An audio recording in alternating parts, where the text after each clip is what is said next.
예, 한판승부의 자랑 한판 클래스 오늘 영화 얘기를 해보겠습니다. 지난 2017년 전주의 한 콜센터에서 현장 실습을 하던 고등학생이 저수지에 스스로 뛰어들어 사망한 사건이 있었습니다. 이러한 실화를 바탕으로 한 영화 다음 소희가 최근 개봉을 했죠. 주말 박스오피스 좌석 판매율 1위에도 오르면서 역주행 중이고 또 정치권도 관심이 굉장히 큽니다.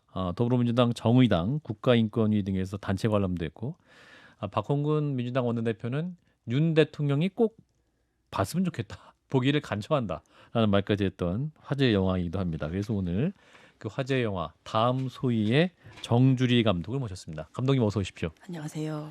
진작하니 김수장님. 안녕하세요. 안녕하세요. 예.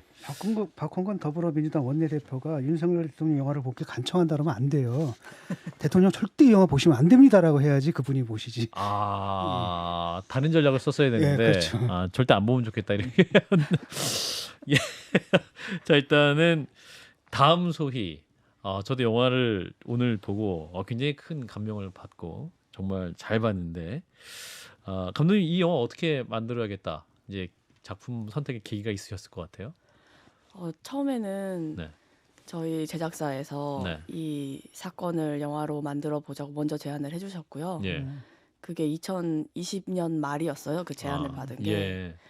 그리고 저는 당시에는 전혀 몰랐어요. 이런 게 진짜로 있었던 일이라는 거를. 아하 이 사건이. 네. 그러면서 무슨 일인데 그러지 하고 찾아보기 시작을 했고. 기사 같은 것들. 네네. 그랬더니 말씀하셨듯이 2017년 초에 전주에서 실제로 있었던 일이고 그리고 그때는 그럼 나는 뭐 하고 있었지?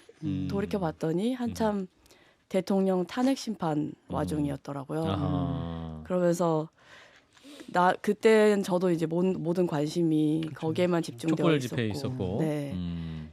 근데 그거는 뭐라고 나랑 그렇게 가깝게 느껴서 내가 그 몇 날 며칠을 계속 그거에만 집중하고 있었는데 고등학생이 일을 하다가 죽은 이 사건은 나랑 왜 이렇게 멀게만 느껴지는 걸까? 이런 데서 출발했던 것 같아요. 그러면서 하나하나 알아가다 보니까 제일 좀 이해가 안 갔던 게 왜 고등학생이 이런 데서 일을 하고 있지?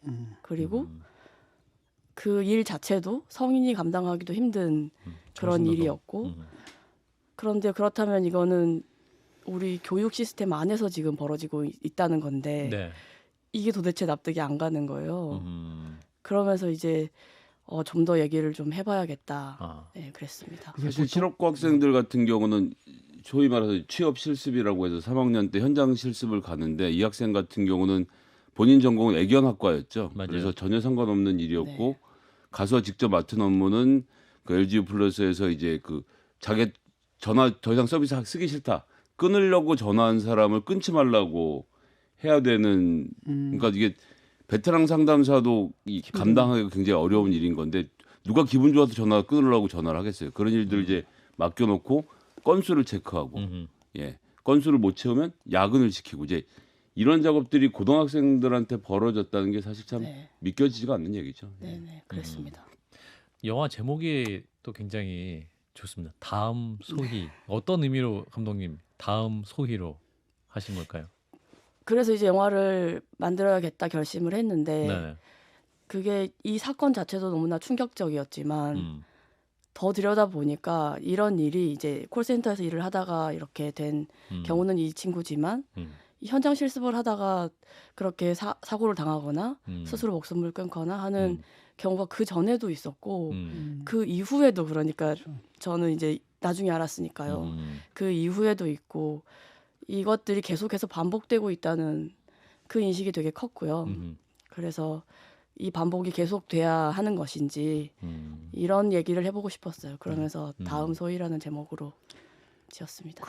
그 영화 만들면서 보통 이제 그렇지 않습니까? 제작사에서 시나리오 딱 던져 이거 어때? 감독한테 이거 만들어봐 뭐 이러잖아요. 근데 이건 그냥 그 사건만 딱 네. 던져주고 실제로 가서 이제 본인이 직접 다 하신 거지 않습니까? 네네. 그 과정 속에서 많이 접하셨을 텐데 뭐 목격하셨을 것 같아 이러저러한 실태들 그 중에 일부는 영화에 반영될 수도 있을 것 같고 그래서 어땠습니까? 뭐 지금 조사를 해보시니까. 근데 많은 분들이 제가 진짜로 그렇게 취재를 다니고 심지어 콜센터에 가보고 또 적어도 상담을 해보고 했을 거라고 짐작들을 하시는데요. 사실은 이미 취재를 하신 결과물들이 너무나 너무 많아. 많았어요. 그리고 이제 더 제가 또 돌이켜보게 된 게 그 당시에도 저는 전혀 몰랐다고 하지만 어렴풋이 그런 기억이 나기도 해요. 신문에서 읽은 듯한. 네네. 그리고 국회에서 뭐 이렇게 딱 누가 이것 또 때문에 뭘 했다더라 뭐 하는 것도 이미 그때부터 꾸준히 취재해 오신 그런 기자분들의 기사들이나 또 르포집이나 이런 것도 충분했고요. 또 노동계에서 계속해서 이 문제로 고민하셨던 것을 토대로 뭐 토론회 하셨던 그런 자료들이나 이런 것도 많았습니다. 그래서 이런 자료들을 토대로 이제 저는 그런 사실들을 토대로 가상의 인물과 허구의 이야기를 만든 셈이죠. 이 뒤에 2019년에 제주도의 생수 업체에서 이민호 맞습니다. 군이 또 사망하는 사고가 있었는데 저희도 한번 모셔서 인터뷰했던 은유 작가가 이제 그 살아남은 분들에게 인터뷰를 했던 책 이제 네. 그런 내용들이 네네. 뭐 사실 이제 없는 것은 아닌데 참 그런 일들도 계속 반복된다는 게 참 그리고 이제 노동 청년들의 현실을 얘기를 할 때 사실은 보면 서울 경기 대졸자 청년들의 삶을 좀 위주로 담론이 많이 형성되는데 저는 이번 영화에 좋았던 건 지역 그리고 지역 청년들의 어떤 그 비정규직 그래서 좀 더 시각이 낮아져서 표현됐던 부분 그 관점이 되게 좋았던 것 같아요. 감독님은 작품 하시면서 어떻게 보셨어요? 어쩌면 제 자신도 좀 부끄럽지만 네, 그래서 그렇게 모르고 여태까지 지내왔던 것 같기도 해요. 네, 그러니까 저도 그런 어떤 청년들의 노동 현실이나 그런 뭐 취업 우리 흔히 이제 뉴스에서 접하는 취업이 안 되거나 아니면 좋은 일자리가 없거나 하는 것들은 늘 접하지만 말씀하셨듯이 대개가 대졸자나 이런 위주잖아요. 그리고 정규직이냐 비정규직이냐 이런 논의들이 많았었고 근데 고등학교 때부터 취업을 위해서 공부를 하고 그 이후에 그 친구들이 어떻게 일자리를 찾아가고 하는 거는 모르고 있었던 거예요. 저도 어쩌면 관심 밖의 일이었을 수도 있고요. 예, 그러면서 이제 이 사건을 탁 접하니까 더 기가 막혔던 것도 그런 무지에서 온 게 컸던 것 같다는 생각도 했어요. 여기서 이제 영화 보면 이제 한 학생이 대사 이런 게 있어요. 현장 실습 도중에 일을 그만두면 빨간 명찰을 달거나 주황 조끼를 입혀서 학교 취업률을 떨어뜨린 학생으로 낙인 찍힌다. 하면서 영화에도 보면 이제 뭐 교육청 안에서도 막 지역별로 막 경쟁하는 구도도 막 보여지고 하는데 실제로도 영화를 만드시면서 혹은 취재하시면서 그런 부분을 많이 느끼셨나 봅니다. 그런 사례들을 취재된 사례들을 어. 봤고요. 예. 그리고 아주 만연해 있던데요. 그런 것들이. 요즘에도 네. 이렇게 지역별로 막 궤도를 그려가지고 무슨 이렇게 막 경쟁하듯이 하는 게 여전히 그렇게 하나 봅니다. 그러니까 뭐 진학률, 뭐 취업률 여전이라기보다 늘 그랬던 것 같습니다. 아, 그렇군요. 네. 여전히. 그래서 그 영화를 보신 학생들도 있고 부모님도 있을 텐데 뭐 어떤 피드백을 좀 많이 주시나요? 근데 한 가지 영화를 이제 만들고 관객분들을 만나고 한 가지 좀 안타깝달까요? 좀 착잡하달까요? 그랬던 게 예. 이런 영화가 아니어도 사실은 늘 관심이 있고 이런 문제에 고민을 하시고 하셨던 말하자면 착한 어른들이 예. 영화를 보시고 더 마음을 아파하시고 아, 더 죄책감을 가지시고 아, 내가 더 돌아봤어야 되는데 하고 후회하시고 그런 모습들 너무 많이 봤어요. 근데 그러니까 마치 제가 영화를 시작할 때 이제 느꼈던 그런 미안함이나 그런 것들을 많은 지금의 관객분들이 같이 느끼고 계시는 것 같더라고요. 그렇군요. 저는 영화에서 줬던 가장 큰 메시지 중 하나는 저 개인적으로는 이제 뭐 상대가 아프다 혹은 힘들다 어렵다라고 얘기를 했을 경우에 그걸 있는 그대로 정말 아프구나 정말 힘들구나 있는 그대로 공감해주는 게 정말 중요하겠구나 하는 생각을 했어요. 그러니까 이제 그 곡 중에서 이제 소희가 너무너무 힘들어갖고 이제 막 힘들어하는 그 장면이 나오는데 이제 네가 힘이다 하면서 이제 이렇게 막 네. 떠미시는 뭐 그런 느낌이 있는데 저는 그래서 이 어른의 역할, 아까 착한 어른이라고 말씀하셨는데 어른들의 역할이란 무엇인가? 혹은 그 아픔에 대한 공감이라는 부분도 저는 굉장히 많이 와닿았습니다. 감독님도 그 실제로 디렉팅 하시면서 그런 부분을 강조하셨던 게 아니었나 싶습니다. 저는 이제 시작 자체를 예. 도저히 이해가 안 가는 걸 좀 왜 이렇게 되어 있는지 이해를 구조가. 해보고 싶어서 아하. 이것을 좀 파고든 것도 있고 그리고 납득이 안 가는 것들을 좀 납득해 보고 싶어서 하는 것도 있었어요. 네. 그러면서 이제 이해가 먼저였던 것 같아요. 이해. 이게 왜 이렇게 되어 아. 있는지를 파악을 하니까 그러면 이 속에서 사실은 제가 결론적으로 느꼈던 건 우리 사회에서 가장 열악한 노동의 현장에 우리 사회에서 가장 취약한 아이들이 아무런 보호를 받지 못하고 네. 일을 하고 있다는 사실이었거든요. 그런 아이들이 너무나 많고 지금 현재에도 네. 그러고 났더니 이제 그런 상황이라면 어떤 마음들일까 하는 게 좀 그제서야 좀 공감이 된달까요? 그 전에는 이제 머리로 좀 이해하고 했던 차원에만 이제 머물러 있었다면 예. 이제 구체적으로 이야기를 만들어 나가면서는 너무나 힘들겠다. 그리고 전 또 한편으로는 영화에서 어떻게 사람이 혼자 그렇게 점차 고립이 되어 가다가 예. 죽을 수밖에 없는 지에 관해서도 이제 다루고 있는 셈인데 흔히들 그런 선택을 했다고 생각들을 하실 수 있는데 사실상 그거는 다른 선택지가 없이 그렇게 점차 고립되어 가면 죽을 수밖에 없다. 이런 데까지 생각이 미쳤으니까요.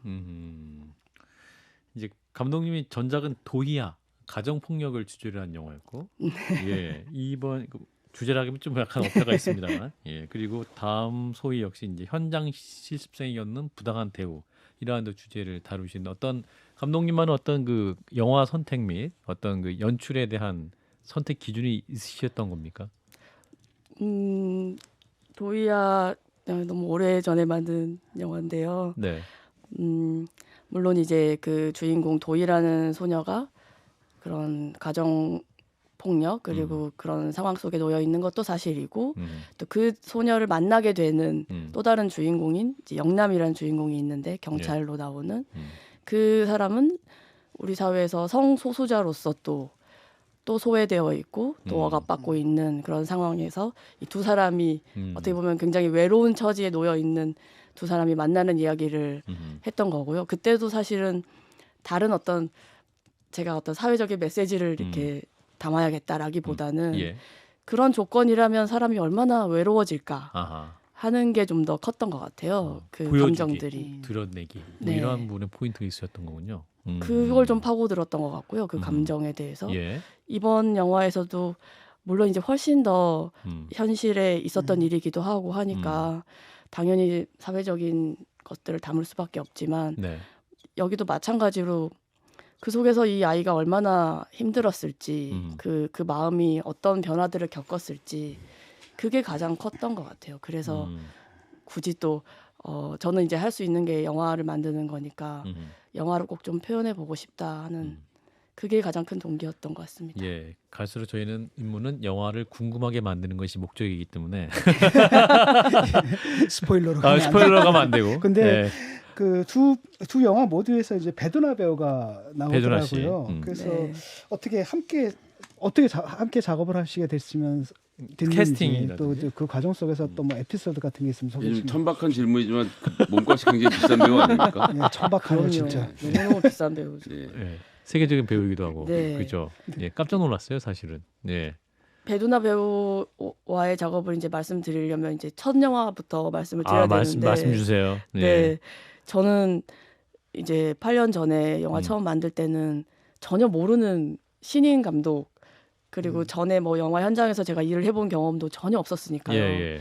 그런 신인이었는데 그저 시나리오 한 편만 보고 음. 하겠다고 결심을 해줬어요. 아. 그때도 외국에서 헐리우드 영화 찍고 있었던 배두나 상태였거든요. 씨가. 네. 아. 이메일로 이제 시나리오가 건네졌고 아. 정말로 3시간 만에 바로 답장을 했어요. 다 읽어보시고 그러니까 3시간 동안 읽어보고 네네네, 이제 답장을 바로. 주신 거네. 야. 그리고 나서 지금은 본인이 촬영을 하고 있으니까 당장에 들어올 수 없으니까 예. 몇 달 후에 들어가면 더 많은 얘기 나누자 한 게 그 첫 어. 번째 시작이에요. 어허. 그리고 나서 만나서 이제 도대체 어떻게 나를 뭐를 믿고 이런 엄청난 선택을 했냐 그랬더니 예.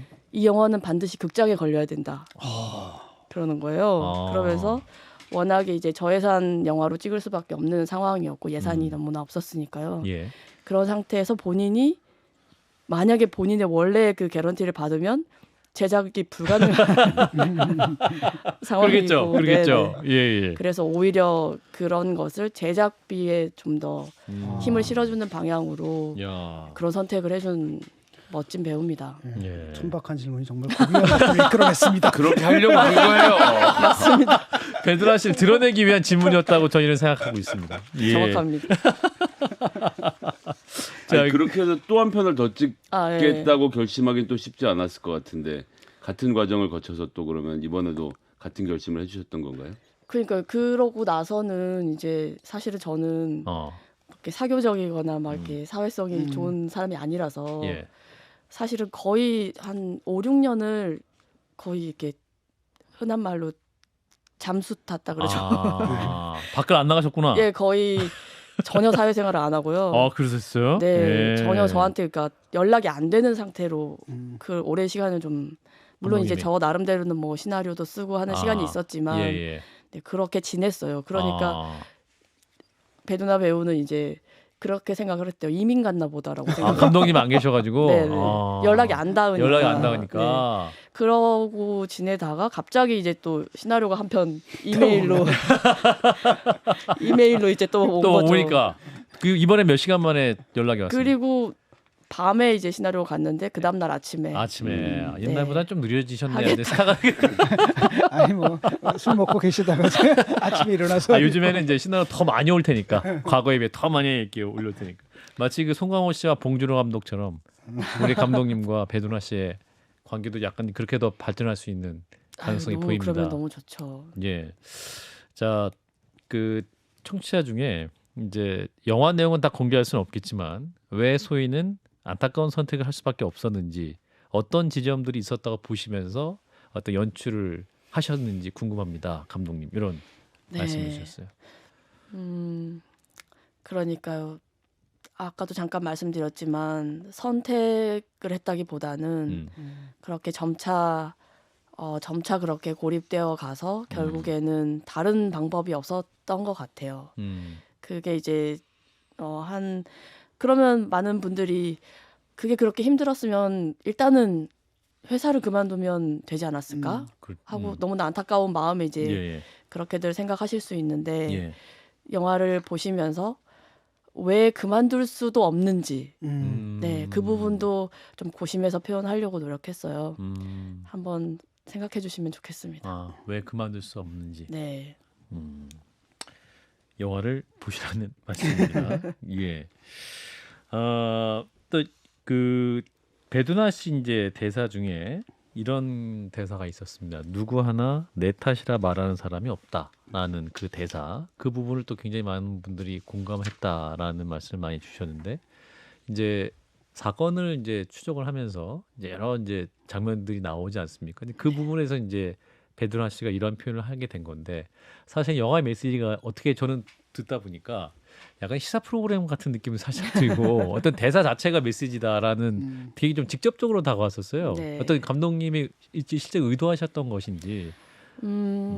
사실 저는 그렇게 메시지를 직접적으로 대사로 드러내는 거는 사실은 영화를 만드는 사람이니까요. 예. 굉장히 끝까지 좀 피하고 싶은 아. 예, 그런 거긴 합니다. 하지만 그러셨- 예, 예. 이번 영화에서는 끝까지 조심은 한다고 했습니다만 그랬어요. 그래도 꼭 들어야 될 말들이 있었고 그걸 제대로 알려줘야겠다. 네, 그 맞아요. 말에는 예. 그분들도 포함이 돼요. 그 선생님의 말씀도 포함이 되고 음. 그 콜센터의 팀장. 직원들의 말도 직원. 포함이 되고 또 뭐 교감 선생님, 장학사의 말도 다 포함이 돼요. 그 말도 들을 필요가 있었어요. 아하. 그렇게밖에 그 처지에서 말할 수밖에 없는 그분들의 상황도 있으니까요.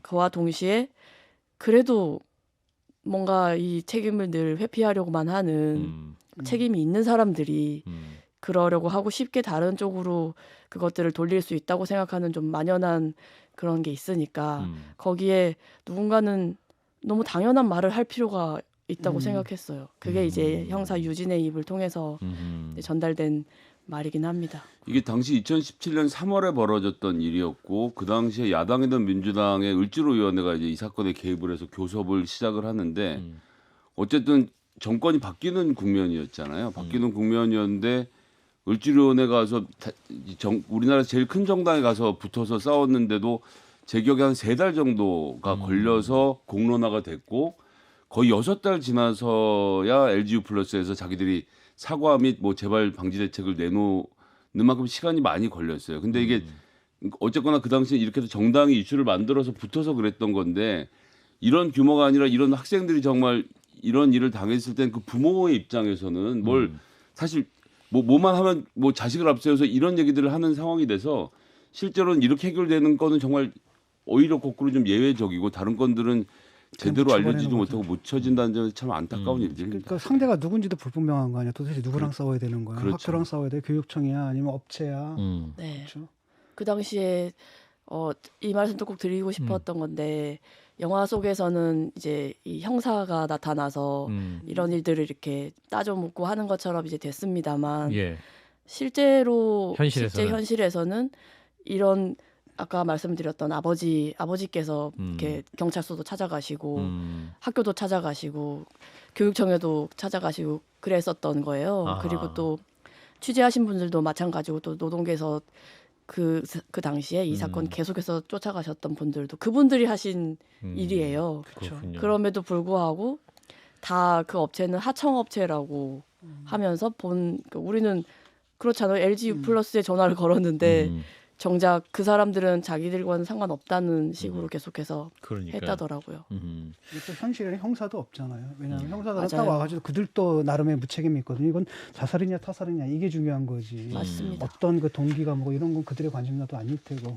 아까 초반에 이제 박근군 민주당 원내대표가 이제 대통령에게 보기를 간청한다 뭐 이런 메시지를 제가 소개해드렸는데 정의당에서는 어제 단체 사양도 했고 국가인권위도 이제 관심이 있는 상황인데 이런 정치권 정부의 반응들 보시면 어떠신가요?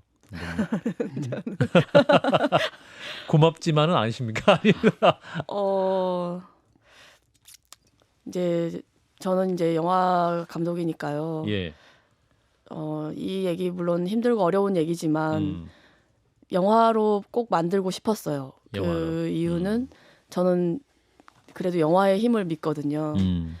비록 이제 영화가 되면 이 일은 실제 사건이 아니라 네.